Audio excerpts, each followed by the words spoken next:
มังเอิญสำเนียงอ้าวสวัสดีทุกคนครับไก่เราต้องมาเอางูซอนะใช่กับที่คลิปมันก็ตอนงูซอเสียงเลยแอร์ละไผ่แต่เดินละเปิงให้ไปที่ใส่เงินเชียร์ไม่น่าแล้วนะอย่างก็ที่แควแกปลากาวเซมฮอมนะมงตะกฟลอแต่เนี้ยดอบเดี๋ยวแต่ได้ใส่เงินที่กาเชียร์บ่เพียวหนึ่งได้แน่ไผ่แล้วตอนที่ผัดเผ็ดหมูป่านั่นอย่างก็ที่ผัดเผ็ดหมูป่านะครับอันนี้คือผัดพริกหยวกนะครับแล้วก็มีกระหล่ำด้วยก้าวกับพุ้ยแล้วนะใส่เลือดนะเลือดหมูหรือเลือดไก่ไม่รู้เนี่ยกายกลิ้งเชียร์ปอยกลมจอนั่นแปลว่าเชียร์ได้ปลาได้เราตะเยียเลยเพิ่งซอสกะทิตั้งกลหนกแล้วพันเยอะหลายได้แชร์มาตอนนะฝากกดไลค์กดแชร์ด้วยนะครับเพื่อนๆมาครับเริ่มเลยครับลองชิมอันนี้ก่อน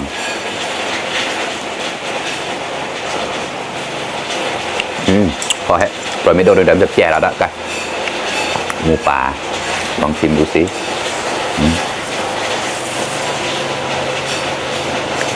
อร่อยไส้กรอบแต่ละอร่อยเลยมันเอากระรอกอันนับโมก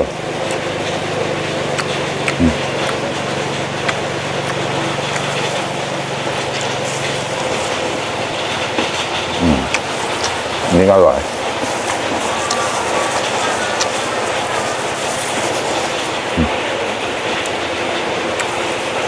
หัวปลากาวครับปลากาวแล้วก็ประมวลตลอดแล้วแต่ไม่ชื่อของมันนี่นะโอ้แต่มนะสลาโคงเนี่ย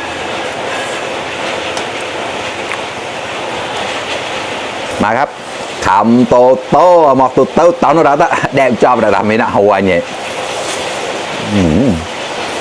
เราเลยเกลือแล้ว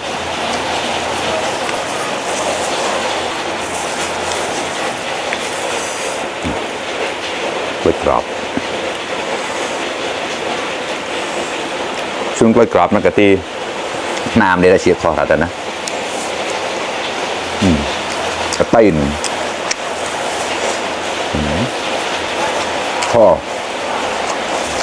อร่อยเลย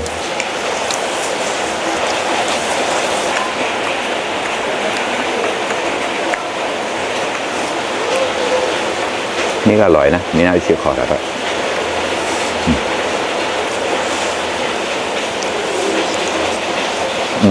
กากับพุ้ย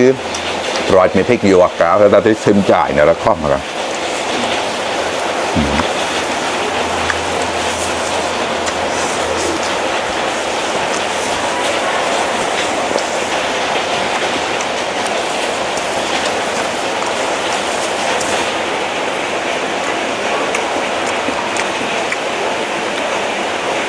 เชี่ยวในการแน่ละไผ่แล้วอยากดอบเลยแต่แล้วนะ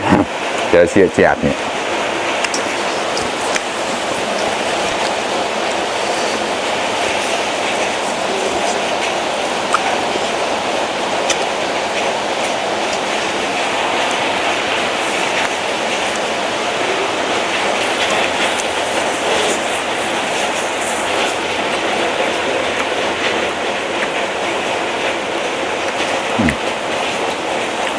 ผัดเผ็ดเนี่ยอร่อยมาก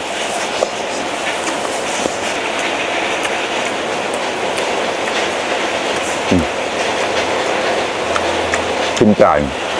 ข้างหน้าเราก็ก้าวแล้วนะก็มา